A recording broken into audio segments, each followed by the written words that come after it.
English football may boast 5 representatives in the group stages of the Champions League this season, but quantity alone won't be enough to reverse the tide. The progress of English teams in Europe's top tournament has steadily declined since Chelsea and Manchester United both reached the final in 2008. The last 7 years have seen just 7 sides make the quarter-finals and only 2 teams go further than the semis. Yet, there are signs that pattern will come to a natural end.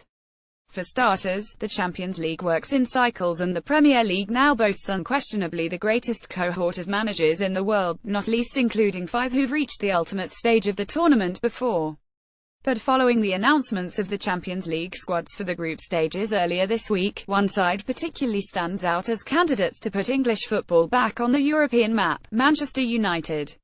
Here's why. Room for a new dominant force is previously discussed. Dominance of European football tends to move in cycles. It's incredibly telling that we've seen All English, All Italian, All German and All Spanish finals over the last 15 years, and it appears the Spanish cycle could be coming to an abrupt end.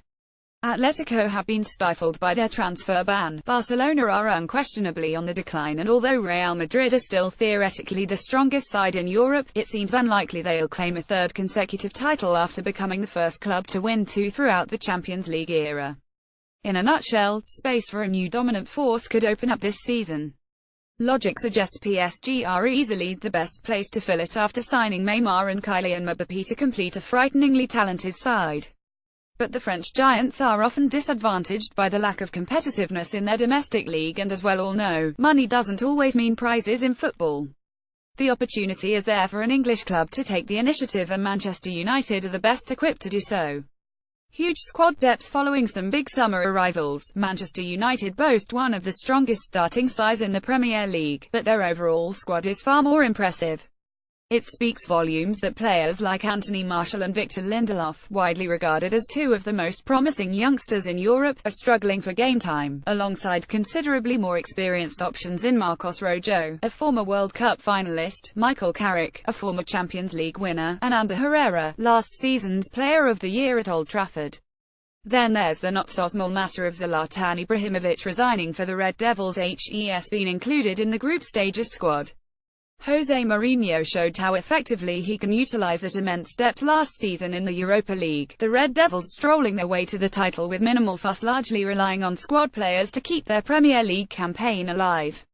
The Champions League is obviously a lot tougher than its younger sister, but Mourinho has a vaster, stronger and more varied squad available to cope with the extra demands.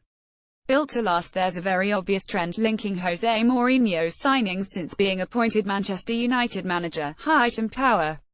Nemanja Matic and Romelu Lukaku added to the equation this summer, alongside the likes of Ibrahimovic, Eric Bailly and Paul Pogba from Mourinho's first transfer window in the Old Trafford hot seat.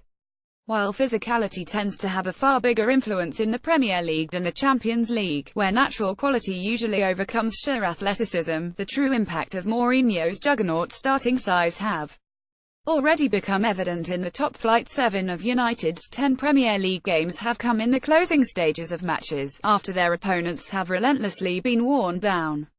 If we extrapolate that over the course of the full season rather than 90 minutes, it could well be the latter stages when United truly come into their own, especially when compared to English football's fellow Champions League representatives this season. Indeed, it's often claimed the sheer congestion of the English calendar, combined with the absence of a winter break, disadvantages clubs in Europe's top tournament, but United boast the natural athletes to cope with those domestic demands, especially if they're rotated effectively, while holding their own in the Champions League. Jose Mourinho: the difference between a club possessing the tools to do well in the Champions League and a club actually doing well in the Champions League. A manager of Jose Mourinho's experience, desire and ability. The special one may not seem as special as he once was, but his philosophy and tactical mind is almost purpose-built for low-scoring double-leg affairs in Europe, where one fortuitous away goal can separate everything, something that was evident in abundance last season as United steadily passed through the Europa League with little more than the odd wobble. Of course, Mourinho has won Europe's top honour twice before, firstly with an incredibly unfancied Porto side and secondly with Inter Milan, but he even managed to steer the Chelsea team inherited in summer 2013 to the semi-finals, and the current United squad is far more talented than that. In fact, the Portuguese's lose rate in the Champions League stands at just 21%, and HES made the semi-finals on 8 occasions. clear know-how which, combined with his side's depth and durability, could make the Red Devils a real force this season. https://video.footballfancast.com Video 2015 PL2 50809.mp4